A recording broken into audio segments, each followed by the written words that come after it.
Hello guys, কেমন আছো সবাই? আশা করি সবাই খুব ভালো আছো। আজকে আমরা অনলি জাপানিজে একটা সাইফাই সিনেমা সম্পর্কে জানতে চলেছি, যেটি একটা ক্লাসিক হলিউড সাইফাই সিনেমা। সিনেমাটির নাম হচ্ছে ইভেন্ট হরাইজনাল। যে সিনেমাটি রিলিজ পেয়েছিল 1997 সালে এবং এই সিনেমার কাহিনী প্লট হচ্ছে যে মানুষ অনেক বেশি উন্নত হয়ে গিয়েছে, তারা বিভিন্ন গ্রহে যাতায়াত করছে এবং এমন একটা জিনিস আবিষ্কার করে ফেলেছে যেটা হচ্ছে ওয়ার্ম হোল। ওয়ার্ম হোল মানে হচ্ছে কি, সাইফাই সিনেমাতে একটা মনে করো মিথ রয়েছে, ইন্টারকন্টিনেন্টাল যে যাত্রা সেটাকে সংক্ষিপ্ত করতে ধরো একটা জায়গায় যেতে লাগবে হচ্ছে 2 লাখ বছর, কিন্তু এমন একটা ওয়ার্ম হোল রয়েছে যেখান দিয়ে ওখানে যেতে লাগবে হচ্ছে ধরো 2 বছর। মনে করো এরকম একটা আর কি রাস্তা আর কি, যেটাকে ওয়ার্ম হোল বলা হয়ে থাকে। তো এরকম একটা প্রযুক্তি মানুষ আবিষ্কার করে ফেলেছে, কিন্তু এই প্রযুক্তিটা যখন ফার্স্টবারের মতো ইউজ করা হয় একটা স্পেসশিপে, দেখা যায় সেই স্পেসশিপটা হারিয়েই যায় এবং তার 7 বছর পরে হঠাৎ করে আবার মহাকাশে ওই স্পেসশিপটা দেখা যায়। আর তারপর ওই স্পেসশিপটাকে ইনভেস্টিগেশন করার জন্য যখন পৃথিবী থেকে আরেক দল লোক যায়, তারপর শুরু হয়ে যায় হচ্ছে এই সিনেমাটির কাহিনী। মোটামুটি ইন্টারেস্টিং একটা সিনেমা, তবে আমি কতখানি ভালো মতো বোঝাতে পারবো আমি নিশ্চিত নই, কারণ সিনেমাটা আমি নিজেই খুব ভালো মতো বুঝি নাই। তবে তারপরেও আশা করছি মোটামুটি একটা ধারণা পেতে পারো আর কি। এই এক্সপ্লেনটার উপর খুব বেশি আশা রেখো না। তো চলো আমরা শর্টকাটে সিনেমাটি শেষ করি। তো এই সিনেমা যখন শুরু হয় আমাদেরকে বলা হয় এটা হচ্ছে 2040 সাল এবং আমরা দেখি বিজ্ঞান প্রযুক্তি পৃথিবীকে অনেক উন্নত করেছে এবং বিজ্ঞানীরা অনেক বড় একটা স্পেসশিপ তৈরি করেছে এবং স্পেসশিপের মধ্যে তারা একটা ওয়ার্ম হোল তৈরি করেছে, আর্টিফিশিয়াল ওয়ার্ম হোল, এবং এই ওয়ার্ম হোলের মাধ্যমে তারা কয়েক আলোকবর্ষ দূরের যাত্রা মাত্র কয়েক ঘন্টায় সম্পূর্ণ করতে পারে। তোমরা যারা সাইফাই স্পেস সিনেমা দেখেছো তারা অবশ্যই ওয়ার্ম হোলের সাথে পরিচয় থাকবে আর কি, আর আমি তো একবার বুঝিয়ে দিয়েছিও। তবে ওয়ার্ম হোল তথ্যটাকে আমি তোমাকে সংক্ষেপে আবারও বলি। ওয়ার্ম হোল হচ্ছে এমন একটা মহাকর্ষ তত্ত্ব, সহজভাবে বললে এটা মহাবিশ্বের দুইটি দূরবর্তী স্থানকে শর্টকাট বা সুড়ঙ্গের মাধ্যমে সংযোগ করে। ধরো তুমি একটা বিন্দু আঁকলে এ আর একটা বিন্দু আঁকলে বি, দুইটা কাগজকে তুমি যদি ভাঁজ করো এবং একটা ছিদ্র করো, তাহলে কিন্তু এক আর বিতে যেতে একবার ইজিলি যেতে পারবে, সময় লাগবে না। আর এই ছিদ্রটাই হচ্ছে ওয়ার্ম হোল, মানে দুটো দূরবর্তী স্থানকে সংক্ষিপ্তভাবে যুক্ত করে। কিন্তু বাস্তবে এটার কোনো প্রমাণ পাওয়া যায়নি, তবে অ্যালবার্ট আইনস্টাইনের ধারণা অনুযায়ী হয়তো এটা সম্ভব থাকতে পারে আর কি। এবং এই ওয়ার্ম হোলটা আমরা দেখেছি ইন্টারস্টেলার সিনেমাতে, এছাড়াও থোর দ্য ডার্ক ওয়ার্ল্ড সিনেমাতেও ওয়ার্ম হোলের মতো পোর্টাল বিভিন্ন জায়গায় বিভিন্ন জগতে যাওয়া যেত। আমি সিনেমার মধ্যে এই বাড়তি কথাটা এই জন্যই বললাম যাতে তোমাদের একটা মোটামুটি আইডিয়া হয়। তো যাই হোক, ওই ওয়ার্ম হোলটি নতুন যেহেতু আবিষ্কার হয়েছে, তো এই জন্য একটা স্টারশিপ টিমকে প্রক্সিমা সেঞ্চুরির দিকে পাঠানো হয়। আর যখন তাদের শিপটা নেপচুন গ্রহের কাছে গিয়ে পৌঁছায়, তখন তারা করে কি শিপের ওই ওয়ার্ম হোলটা চালু করে এবং এরপর দেখতে দেখতে পুরো স্টারশিপটা অদৃশ্য হয়ে যায়, মানে ওয়ার্ম হোলে ঢুকে গিয়েছে। কিন্তু এরপর আর ওই স্টারশিপের খোঁজ পাওয়া যায় না। কিন্তু হঠাৎ করে 7 বছর পর, 2047 সালে ওই স্টারশিপটা আবারও বের হয়ে আসে এবং ঠিক যেখান থেকে ওই স্টারশিপটা অদৃশ্য হয়েছিল ঠিক সেখানে ওটাকে দেখা যায়। আর এরপর দৃশ্যের চেঞ্জ হয় আর আমাদের একটা ডক্টরকে দেখানো হয় যার নাম হচ্ছে ডক্টর উইলিয়াম। এবং ডক্টর উইলিয়াম সবসময় তার স্ত্রীকে স্বপ্নে দেখতে পেতেন, যার কিনা অনেক আগেই মৃত্যু হয়েছে। আর তার স্ত্রীও একজন অ্যাস্ট্রোনট ছিল এবং সেই আর কি ওই 7 বছর আগে ওই স্পেসশিপটাতে গিয়েছিল যেটা ওই ওয়ার্ম হোলটা এক্সপেরিমেন্ট করতে গিয়েছিল। আর তাছাড়া ওই ওয়ার্ম হোলটা বা ওই স্টারশিপটা ডিজাইনও করেছিলেন এই ডক্টর। তো যাই হোক, ওই স্পেসশিপটা যেহেতু আবারও ভিজিবল হয়েছে মহাকাশে, তো এর জন্য ডক্টর উইলিয়ামকে ওই স্টারশিপে পাঠানো হয় ইনভেস্টিগেশন করার জন্য যে তাদের অবস্থা কি, কারণ এখান থেকে কন্ট্যাক্ট করে কোনো যোগাযোগ পাওয়া যাচ্ছে না। আর তখন উইলিয়ামের সাথে আমরা ক্যাপ্টেন মিলারকে দেখতে পাই, দেখতেই পাচ্ছ এটা মরফিয়াস কেউ ম্যাট্রিক্স সিনেমার। আর যেহেতু নেপচুন অনেক দূরের পথ, তো এর জন্য সবাইকে স্লিপিং চেম্বারে পাঠানো হয়। আর এই স্লিপিং চেম্বার বা ক্রায়োজেনিক চেম্বার সম্পর্কে যদি আমি সংক্ষেপে বলি, এটা হচ্ছে তোমাকে ঘুম পাড়িয়ে দেবে, তোমার শরীরে একেবারে মিনিমাম যতটুকু চাহিদা খালি ফুসফুস চালু রাখার জন্য ততটুকু খালি শক্তি ভেতরে ঢোকানো হবে। আর এর ফলে কি হবে, তুমি কয়েক শত বছর বাঁচা থাকতে পারবে। এবং দূরবর্তী ভ্রমণের জন্য সাইফাই সিনেমাতে এরকম ক্রায়োজেনিক চেম্বার ইউজ করা হয়ে থাকে। তো যাই হোক, দীর্ঘ সফরের পরে হঠাৎ করে ডক্টর উইলিয়াম স্লিপিং চেম্বারে জেগে যায় আর তখনই সে তার স্ত্রীকে দেখতে পায়, যাকে দেখে ডেমনের মতো লাগছিল। তো স্ত্রীকে দেখে তো উইলিয়াম ভয়ে চিৎকার করতে থাকে এবং তাকে দেখে সবাই জাগনা হয়ে যায়, কিন্তু আসলে সে এটা স্বপ্ন দেখেছিল, এখন সে অরিজিনাল জাগনা হয়ে গিয়েছে আর কি। আর তারপর তাকে বের করা হয়, সবাইকে বের করা হয়। আর তারা সবাই এখন বর্তমানে নেপচুন প্ল্যানেটের কাছে পৌঁছে গিয়েছে, যেখানে ওই স্টারশিপটা রয়েছে যেটা 7 বছর আগে হারিয়ে গিয়েছিল, যেটার নাম হচ্ছে ইভেন্ট হরাইজন, মানে এই সিনেমার নাম। তো এরপর ডক্টর উইলিয়াম সবাইকে বলে আমাদেরকে এই স্টারশিপটা ইনভেস্টিগেশন করানোর জন্য পাঠানো হয়েছে। আর এই তথ্যটা উইলিয়াম ছাড়া আর কেউ জানতো না, মানে সবাইকে না বলেই পাঠানো হয়েছে। কিন্তু সবাই জানতো যে এই মিশনটা অনেক ভয়ঙ্কর, কারণ ইভেন্ট হরাইজন স্টারশিপটা 7 বছর আগে অদৃশ্য হয়ে গিয়েছে। কোথায় গিয়েছিল, কিভাবে অদৃশ্য হয়েছিল এটা কেউ জানে না। হতে পারে ওই জায়গাটাতে এমন কোনো জিনিস রয়েছে যেটা একটু ওয়ার্ম হোলের মতো, যে কোনো কিছু অন্য জায়গায় নিয়ে যায়। তো ওরাও যদি 7 বছরের জন্য হারিয়ে যায়, তো এরপর তারা সবাই আরো বেশি চিন্তিত হয়ে পড়ে। আর এরপর তারা যখন ইভেন্ট হরাইজন স্টারশিপ থেকে লাস্ট যে সিগন্যালটা পাঠানো হয়েছিল সেটা যখন ডিকোড করে সেই সিগন্যালের অর্থ দ্বারাই আমাকে মুক্ত করে দাও। তো সবাই বুঝতে পারে না এখানে আসলে তাদের কি করা উচিত। তবে তারপরে তারা সবাই ইভেন্ট হরাইজন স্টারশিপের কাছে যায় এবং ডক্টর উইলিয়াম সিদ্ধান্ত নেয় সে দুজনকে সাথে নিয়ে স্টারশিপে যাবে, কারণ বারবার সিগন্যাল পাঠানোর সত্ত্বেও ওই ইভেন্ট হরাইজন থেকে কোনো রেডিও সিগন্যাল আসছে না। তার মানে ওখানে হয়তো কেউ বেঁচে নেই বা এরকম কোনো একটা কিছু, মানে ওই স্পেসশিপ থেকে কেউ জীবিত থাকার কোনো সংকেত আসেনি। তো প্রথমে তারা স্টারশিপের সাথে তাদের বাহনটাকে যুক্ত করে, মানে তাদের ছোট স্টারশিপটাকে, আর এরপর তারা তিনজন স্টারশিপের ভেতরে ঢুকে যায়, ডক্টর উইলিয়াম এবং সাথে আরো দুজন। আর ভেতরে যাওয়ার পরে তারা দেখে স্টারশিপটা একবারে পুরো নির্জন হয়ে রয়েছে, আর এই স্পেসশিপটা মনে করে একটা গ্রামের চেয়েও বড়। তো এ কারণে উইলিয়াম আর তার দুই সঙ্গী সিদ্ধান্ত নেয় তারা আলাদা আলাদা হয়ে ইনভেস্টিগেশন করবে। তো ডক্টর উইলিয়ামের সাথে যে যায় সে হচ্ছে পিটার তার নাম, আর সে একটা চেম্বারে যায়, আর ওই জায়গাতে পিটার রক্তের চিহ্ন দেখতে পায়, আর তার সাথে পিটার একটা ডেড বডি পড়ে থাকতে দেখে যার অবস্থা খুবই খারাপ, মানে অনেক আগেই মারা গিয়েছে। আর ডক্টর উইলিয়ামের অন্য সঙ্গী যে জায়গাটাতে যায় ওই জায়গাটাতে হচ্ছে ওই আর্টিফিশিয়াল ব্ল্যাক হোল তৈরি করা হয়েছিল, মানে ওয়ার্ম হোল তৈরি করা হয়েছিল। কিন্তু ওখানে যাওয়ার সাথে সাথে হঠাৎ করে ওই হোলটা অটোমেটিক অ্যাক্টিভেট হয়ে যায় এবং তীব্র আলোক রশ্মি বের হয় এবং ওই মেশিনের ভেতরে কালো রঙের একটা লিকুইড দেখা যায়। আর ও যখন ওই লিকুইডটা টাচ করে তখন তাকে ওয়ার্ম হোলের ভেতরে টেনে নিয়ে যাওয়া হয়। তবে ভাগ্য ভালো তাকে রশি দিয়ে বেঁধে রাখা হয়েছিল, তবুও তাকে টেনের ভেতরে নিয়ে যাওয়া হচ্ছে এবং ওয়ার্ম হোলের ভেতর থেকে একটা তরঙ্গ বের হয় এবং এই তরঙ্গ এতটাই শক্তিশালী ছিল যে বাইরে থাকা স্পেসশিপের বেশ কিছু অংশ ধ্বংস করে ফেলে। তো এই কারণে ওই স্পেসশিপের যে ক্যাপ্টেন ওই যে ম্যাট্রিক্সের মরফিয়াস, সে করে কি বাকি সঙ্গীদের নিয়ে ওই মেন স্পেসশিপ বা ওই এজেন্ট হরাইজনের ভেতরে বাধ্যতামূলক আসতে হয় এবং ভেতরে যাওয়ার পরে তারা সর্বপ্রথম সেখানে যায় যেখানে তাদের একটা সঙ্গী অলরেডি ওয়ার্ম হোল মেশিনের ভেতরে ঢুকে গিয়েছিল। আর ভাগ্য ভালো যে রশিতে বাধা ছিল, আর এই কারণে ক্যাপ্টেন মিলার তাকে রশি ধরে টেনে বাইরে বের করে নিয়ে আসে, কিন্তু তখনই স্পেসশিপের গ্র্যাভিটি সিস্টেম অটোমেটিক্যালি অ্যাক্টিভেট হয়ে যায়।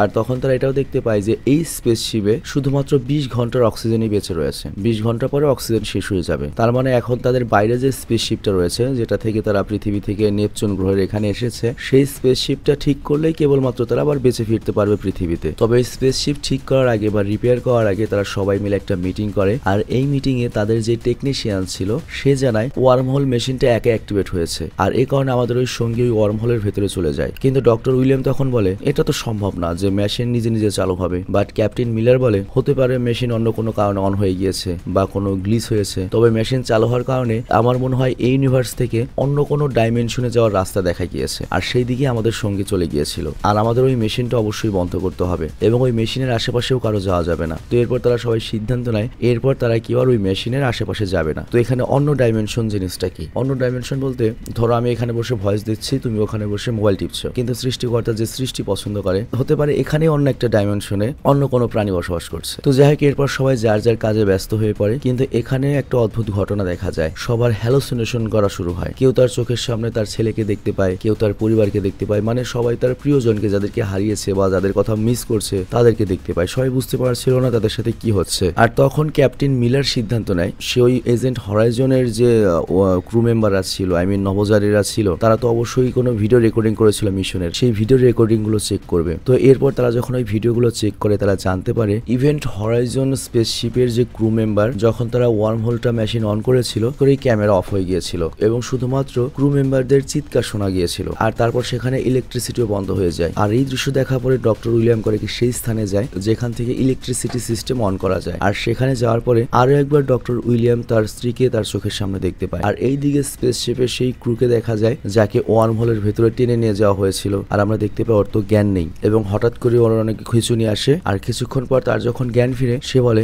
শয়তান আবার ফিরে আসবে, তোমরা সবাই মারা যাবে। আর এই কথাটা বলে ছেলেটি আবারও জ্ঞান হারিয়ে ফেলে। আর এখানে ক্যাপ্টেন মিলার কিছুই বুঝতে পারেন এই কথার অর্থ। আর বুঝতেই পারছো মানুষ এত উন্নত হয়ে গিয়েছে তখন কি আর সৃষ্টিকর্তা বা শয়তান এইসব কনসেপ্টে তারা বিশ্বাস করবে, মানে এরকমই হয়েছে আর কি ব্যাপারটা। আর গাইস এই সিনেমাটার এই পর্যায়ে ছোট্ট একটা কমার্শিয়াল ব্রেক রয়েছে, তুমি চাইলে এই ব্রেকটা স্কিপ করে বা একটু টেনে মেইন ভিডিওতে যেতে পারো। হ্যালো গাইস, তোমরা কি বোরিং ফিল করছো, কিছু ফান দরকার? সো আমরা আজকে এমন একটা অ্যাপ সম্পর্কে জানতে চলেছি যেটা মোস্ট ট্রাস্টেড বুক মেকার, এবং এখানে অনেক ফান রয়েছে, এর সাথে অনেক প্রাইজ জেতারও সুযোগ রয়েছে, এবং এখানে তুমি যে কোনো ম্যাচের লাইভ রেজাল্ট দেখতে পারবে এবং ম্যাচ লাইভ দেখতে পারবে, এবং এর সাথে তুমি স্কোরও প্রেডিক্ট করতে পারবে। ফর এক্সাম্পল কোন টিম জিতবে, কত রান করবে, কি স্কোর করবে। আর এখানে চান্স রয়েছে BMW কার জেতার, আইফোন, ল্যাপটপ, এছাড়া অনেক প্রাইজ রয়েছে। আর হ্যাঁ, PSG এবং সেরিয়ার কিন্তু স্পন্সর করেছে এই কোম্পানি, তো এখানে কোনো সন্দেহের কিছু নেই। আর তাছাড়া এখানে নতুন কিছু গেম এসেছে যেমন ক্র্যাশ এবং নিউ চিকেন রোড গেম, যেখানে ইজিলি গেম খেলে জেতা পসিবল। আর এখানে রেজিস্ট্রেশনের জন্য আমাদের যে প্রোমো কোডটা রয়েছে যেটা স্ক্রিনে দেখানো হয়েছে, এটা ইউজ করলে 12,000 50,000 টাকা পর্যন্ত তুমি ফি পেতে পারো। এর সাথে ফ্রি স্পিনও পাবে তুমি তোমার ফার্স্ট ডিপোজিটে, এবং তুমি ইজিলি এখান থেকে উইথড্র করতে পারবে পেটিএম, ব্যাংক, বিকাশ, ক্যাশ, রকেট এবং আদার ইজি মেথডে। তো আর দেরি না করে আমাদের যে পিন কমেন্ট রয়েছে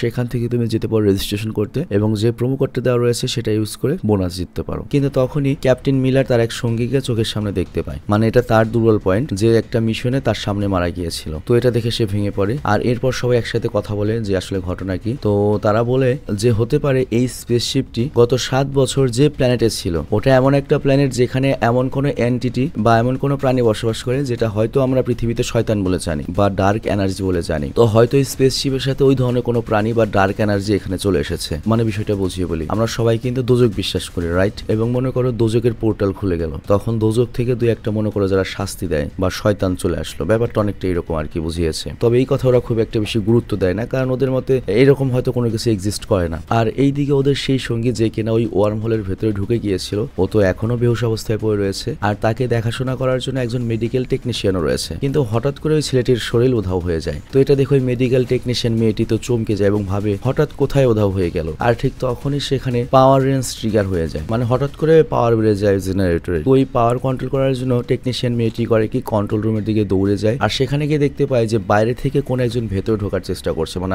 বাইরের রুম থেকে। আর ডক্টর উইলিয়ামও সেখানে ছিল, এবং তাকে দেখে মনে হচ্ছে তাকে পুরোপুরি কেউ বশ করে ফেলেছে। তো ডক্টর উইলিয়াম যখন দরজা খুলতে যাবে তখনই সেখানে লেফটেন্যান্ট চলে আসে এবং উইলিয়ামকে দরজা খোলা থেকে আটকায়। আর তারপর আমরা সেই ছেলেটিকে দেখি যে কিছু সময় আগে উধাও হয়ে গিয়েছিল, সেই ছেলেটা যে ওয়ার্ম হোলের ভেতরে ঢুকে গিয়েছিল। আর ওই ছেলেটা তখন অনেক ভয়ঙ্কর একটা ভিশন দেখতে পায়। তখন ছেলেটা সহ্য করতে পারে না, সে সিদ্ধান্ত নেয় সে স্পেসশিপে পড়বে। আর তারপর ছেলেটি স্পেসশিপ থেকে লাফ দিয়ে দেয়, কিন্তু ক্যাপ্টেন মিলার তার জীবনের ঝুঁকি নিয়ে ওকে বাঁচিয়ে নেয়, এবং পরবর্তীতে ছেলেটা যেন আর আত্মহত্যার চেষ্টা না করে এ কারণে সবাই করে কি ছেলেটিকে স্পেসশিপে বেঁধে রাখে। এবং এই সব দেখে ক্যাপ্টেন মিলারের এখন বিশ্বাস হতে শুরু করে যে স্পেসশিপটা মানে ইভেন্ট হরাইজন, যেটা গত 7 বছর অন্য কোনো ডাইমেনশনে ছিল বা গায়েব হয়ে গিয়েছিল, সেটা হয়তো কোনো খারাপ শক্তি নিয়ে আবার ফেরত এসেছে। এবং এই শক্তিটা বা এই ডার্ক পাওয়ারটা বা যে শয়তানটা বা যাই আসুক না কেন, তাদের কাজই হচ্ছে মানুষের দুর্বল অতীতগুলো তার স্মৃতি থেকে চোখের সামনে আনা, যাতে সে মানসিকভাবে দুর্বল হয়ে পড়ে এবং নিজে নিজে আত্মহত্যা করে, মানে গিল্টি ফিল করে করাবে। তো যাই হোক, সেখানে অন্য একটা ডক্টর ছিল, আর সে ক্যাপ্টেন মিলারকে বলে তোমাকে আমি সত্যি কথা বলি, আমি এখানে আসার পরে ইভেন্ট হরাইজন থেকে যে সিগন্যালটা ডিকোড করেছিলাম এবং যে তথ্যটা বলেছিলাম ওটা পুরোপুরি ভুল ছিল। ওই সিগন্যালটা আমি আবারও ডিকোডিং করেছি, এটার অর্থ হচ্ছে নিজেকে নরক থেকে বাঁচাও। আর সে ক্যাপ্টেন মিলারকে এটাও বলে আমাদের মনে হয় যে কারণে স্পেসশিপটাকে বানানো হয়েছিল সেটা সফল হয়েছে, মানে ওই ওয়ার্ম হোল দিয়ে স্পেসশিপ হয়তো অনেক বড় একটা লং জার্নি করে এসেছে, কিন্তু স্পেসশিপটা হয়তো ভুলে এমন একটা জায়গায় গিয়েছে, মানে এমন একটা ডাইমেনশনে গিয়েছিল যেটা হয়তো সোজা নরকের রাস্তা, মানে নরকের রাস্তা দিয়ে নরকে গিয়েছিল। তো ডক্টরের কথা শুনে ক্যাপ্টেন মিলার তো ভয় পেয়ে যায়। তবে তারপরে ওই সময় আধুনিক দুনিয়াতে মনে করো ওই সময়ের মানুষ আর কি নরক বা স্বর্গ ততটা বিশ্বাস করে না। তবে ক্যাপ্টেন মিলার এটা বুঝতে পারে ঘটনা তো একটা ঘটছে। আবার এদিকে ওদের যে ছোট স্পেসশিপ যেটা থেকে ওরা পৃথিবীতে ফিরে যাবে ওটা রেডি হয়ে গিয়েছে, পুরো প্রস্তুত। এরই সাথে ইভেন্ট হরাইজনের যে লাস্ট ভিডিওটা সেটা ওরা ঠিক করতে পেরেছিল, যেটা থেকে শুধুমাত্র চিৎকার শুনতে পেয়েছিল ওটা ঠিক করে ফেলেছিল। তো এরপর যখন ভিডিওটা ঠিক হয় ওরা দেখতে পায় ওয়ার্ম হোলের ভেতরে যখন এই স্টারশিপটা পুরোপুরি ঢুকে গিয়েছিল তখন এই স্টারশিপে থাকা সবাই একে অপরকেই মারতে শুরু করে। তো ক্যাপ্টেন তখন বুঝতে পারে তার মানে আর কিছুক্ষণ পরে হয়তো আমরা একে অপরের বিরুদ্ধে চলে যাব এবং আমরা হয়তো একজন আরেকজনকে শয়তান হিসেবে বা আমাদের শত্রু হিসেবে বা অন্য কোনো কিছু হিসেবে দেখবো। তো ক্যাপ্টেন সিদ্ধান্ত নেয় এই স্পেসশিপটা আমরা এখানেই ধ্বংস করবো এবং পৃথিবীতে ফিরে যাব। কিন্তু ডক্টর উইলিয়াম এই সিদ্ধান্তের বিরুদ্ধে ছিল, আর সে এমনটা করতে চায় না। এর কারণটা হচ্ছে সে তো ডার্ক পাওয়ারের বসে রয়েছে, আর তাছাড়া ডার্ক পাওয়ারের কারণে সে বারবার তার মরে যাওয়া স্ত্রীকে দেখতে পাচ্ছে যে এই স্পেসশিপেই মারা গিয়েছে বা এই স্পেসশিপে যাত্রা করেছিল। তো এই জন্য ডক্টর উইলিয়াম বলে এবার আমি আমার স্ত্রীকে ছেড়ে কোথাও যাচ্ছি না। আর এখানে ডক্টর উইলিয়ামের ব্রেন এতটাই খারাপ হয়ে গিয়েছে যে সে নিজের চোখটা পর্যন্ত মনে করো খুলে উঠিয়ে ফেলে ভাই, যে কারণে ডক্টর উইলিয়াম তার চোখের দৃষ্টিভঙ্গি হারিয়ে ফেলে। আর এই সাথে উইলিয়াম করে কি যে স্পেসশিপটা থেকে ওরা পৃথিবী থেকে এসেছে সেটা ধ্বংস করে দেয় যাতে ওরা আর পৃথিবীতে ফেরত না যেতে পারে। আর এই ব্লাস্টে ওদের একটা সঙ্গীও মারা যায়। আর এরপর আমরা টেকনিশিয়ানকে দেখি যে তার একটা সঙ্গীকে নিয়ে অক্সিজেন সিলিন্ডার বের করছিল, কিন্তু তখন মেডিকেল টেকনিশিয়ান তার ছোট ছেলেকে দেখতে পায় তার সামনে। আর সে যখন ছেলের দিকে এগিয়ে যায় তখনই নিচে ছিল একটা গর্ত, আর ওখানে পড়ে গিয়ে তার ইনস্ট্যান্টলি মৃত্যু হয়ে যায়। আর অন্যদিকে আমরা দেখি ডক্টর উইলিয়াম তার এক সঙ্গীকে গলা টিপে মেরে ফেলে। তো এই সব দৃশ্য দেখে ক্যাপ্টেন মিলার সিদ্ধান্ত নেয় ডক্টর উইলিয়ামকে এখন মেরে ফেলতে হবে, কারণ ডক্টর উইলিয়ামের জন্য এত ঘাপলা বাজছে। কিন্তু মারতে যাওয়ার আগে ক্যাপ্টেন মিলার দেখে তার একটা সঙ্গী আহত অবস্থায় পড়ে রয়েছে, সেকেন্ড লেফটেন্যান্ট। তো দৌড়ে সে তার কাছে সাহায্য করার জন্য যায়, বাট ঠিক তখনই ডক্টর উইলিয়াম করে কি ওই স্পেসশিপের ওয়ার্ম হোল মেশিনটা অ্যাক্টিভেট করে দেয়, মানে এখন ডক্টর উইলিয়াম সবাইকেই মারতে চায় এবং সবাইকে নিয়েই ওই নরকের ডাইমেনশনে যেতে চায়। আর তারপর সে একটা গানের সঙ্গীদেরকে শুট করে, আর এই গুলিবর্ষণের কারণে স্পেসশিপটা ভেঙে যায় এবং তারা সবাই বাইরের দিকে চলে যেতে থাকে। মানে স্পেসশিপ ভেঙে গিয়েছে, এখন তো মনে করো স্পেস সবাইকে টানছে। তবে সবাই কিছু না কিছু ধরে নিজেদের জীবন বাঁচায়। তবে ডক্টর উইলিয়াম এখানে নিজেকে ধরে রাখতে পারে না এবং সে স্পেসশিপের বাইরে চলে যায় এবং তার মৃত্যু হয়, মানে আপদ বিদায় হয়েছে। তো এখন স্পেসশিপে ক্যাপ্টেন মিলারের সাথে মাত্র 2 জন বেঁচে ছিল, আর তারা 3 জন মিলে ওই রুমটা সিল করে দেয়, যে রুম থেকে এয়ার লিক হয়েছে, মানে স্পেসের সাথে আটকে গিয়েছে। কিন্তু বর্তমানে যে স্পেসশিপটা তারা রয়েছে, এই স্পেসশিপটা অনেক বেশি বড় এবং প্রত্যেকটা স্পেসশিপে কয়েকটা পার্ট থাকে। যেমন তোমরা হয়তো দেখেছো আকাশে যখন নভোযান উড়ে অনেক বড় থাকে সেটা, বা রকেট যখন উড়ে অনেক বড় থাকে, তার কিন্তু মনে করো 90%ই থাকে খালি ফুয়েল।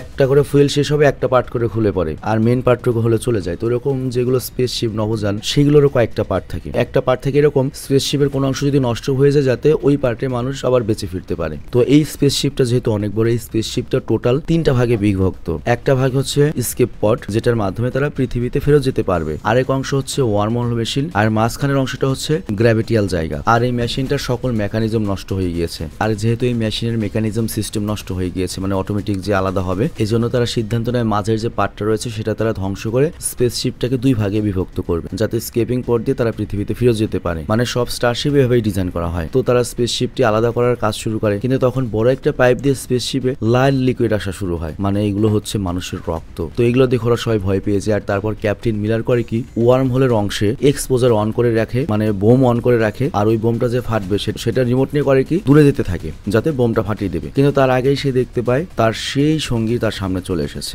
যে তার সাথে একটা মিশনে মারা গিয়েছিল, মানে হ্যালোসিনেট করা শুরু করে এবং তাকে আগুন দেওয়া শুরু করে। আর আগুন থেকে বাঁচার জন্য ক্যাপ্টেন মিলার করে কি পালাতে পালাতে সেইখানে চলে আসে যেখানে ওয়ার্ম হোল মেশিন ছিল। আর এই জায়গাতে মিলার আবার উইলিয়ামকে দেখতে পায়, আর ক্যাপ্টেন মিলারকে তখন উইলিয়াম বলে, আমি স্পেসে চলে গিয়েছিলাম আর শয়তান আমাকে বাঁচিয়েছে, আর এজন্যই তোমরা সবাই এই স্পেসশিপের সঙ্গে সঙ্গে নরকে যাবে শয়তানের কাছে, এবং তোমাদের নরকে যাওয়া থেকে কেউ বাঁচাতে পারবে না। কিন্তু ক্যাপ্টেন তো এটা চায় না। তবে ক্যাপ্টেন তো এটা দেখে অবাক হয়ে যায় যে কিভাবে মিলার স্পেস থেকে আবার স্পেসশিপে ফেরত আসলো। তো মিলার তখন বুঝতে পারে এবং স্পেসশিপটা অলরেডি মনে করো ভেতরে ঢুকতে শুরু করেছে ওয়ার্ম হোলের। তো এখন ক্যাপ্টেন মিলারের হাতে যথেষ্ট সময় নেই যে সে ওই স্কেপিং পডে যাবে তারপরে ব্লাস্ট করাবে। তো এই জন্য মিলার সিদ্ধান্ত নেয় সে তার সাথে থাকা বাকি 2 সঙ্গীকে বাঁচাবে, যাদেরকে সে আগেই ওই স্কেপিং পডে রেখে এসেছে। তো এই কারণে ওই ওয়ার্ম হোল মেশিন আবারও অ্যাক্টিভ হয়ে যখন নরকে চলে যাবে, তো ওই সময়ই মিলার করে কি ব্লাস্ট করিয়ে দেয়। আর এই কারণে যেটা হয়, মিলারের বাকি থাকা যে সঙ্গী ছিল যে পডে, সেটা আলাদা হয়ে যায়, সেটা পৃথিবীর দিকে ছুটতে শুরু করে। আর এই দিকে দেখা যায় ওই মেশিনের কারণে, মানে ওই ওয়ার্ম হোল মেশিনের কারণে আকাশে একটা বিশাল ওয়ার্ম হোল তৈরি হয়েছে। আর সেই ওয়ার্ম হোলের ভেতরে অর্ধেক শিপ চলে যায় যেখানে ক্যাপ্টেন মিলার ছিল। তো হয়তো ক্যাপ্টেন মিলার দোজকে চলে যাচ্ছে, আই মিন নরকে চলে যাচ্ছে। আর এই দিকে আমরা দেখতে পাই স্কেপিং পডে মাত্র 2 জন বেঁচে রয়েছে এবং সাথে আর একজন সঙ্গীকে দেখা যায় যে কিনা সর্বপ্রথম ওয়ার্ম হোলের ভেতরে গিয়েছিল, মানে ওই যে ওয়ার্ম হোলের ভেতর ঢুকে গেল, দড়ি দিয়ে বের করে আনলো ওকে। তো যাই হোক, এরপর ওরা সবাই স্লিপিং চেম্বারে চলে যায়, কারণ অনেক দিনের পর। আর এই ঘটনার 72 দিন পরে পৃথিবী থেকে একটা টিম যায় হচ্ছে ওদেরকে উদ্ধার করার জন্য, যারা গিয়ে দেখতে পায় যে ওরা 3 জন এখনো স্লিপিং মোডে রয়েছে। তো প্রথমে ওরা করে কি, কমিউনিকেশনের মেয়েটাকে, মানে লেফটেন্যান্টকে স্লিপিং চেম্বার থেকে বের করে। তো মেয়েটা যখন চোখ খুলো তো অনেক ভয় পেয়ে যায়, কারণ তার সামনে ছিল হচ্ছে ডক্টর উইলিয়াম। অবশ্যই নর্মাল ডক্টর উইলিয়াম না, ডেভিল ডক্টর উইলিয়াম। তবে পরক্ষণেই দেখা যায় এটা আসলে তার হ্যালোসিনেশন ছিল, এগুলো আসলে মানুষই তাকে উদ্ধার করতে এসেছে। আর এরপর স্পেসশিপের দরজা বন্ধ হয়ে যায় এবং সিনেমার কাহিনীও শেষ হয়ে যায়। তো যাই হোক, আমি জানি না সিনেমার কাহিনী তোমাদের কেমন লেগেছে, বাট আমি আমার সর্বোচ্চ চেষ্টা করেছি যত সহজভাবে এটাকে এক্সপ্লেন করা যায় বা বোঝানো যায় সেভাবে বোঝানোর জন্য। টুকটাক ভুল ভ্রান্তি বা গোজামিল থাকতে পারে, তার জন্য আমি আন্তরিকভাবে দুঃখিত। তো আমি বিদায় নিচ্ছি, ভালো থেকো, সুস্থ থেকো, টেক কেয়ার, আল্লাহ হাফেজ।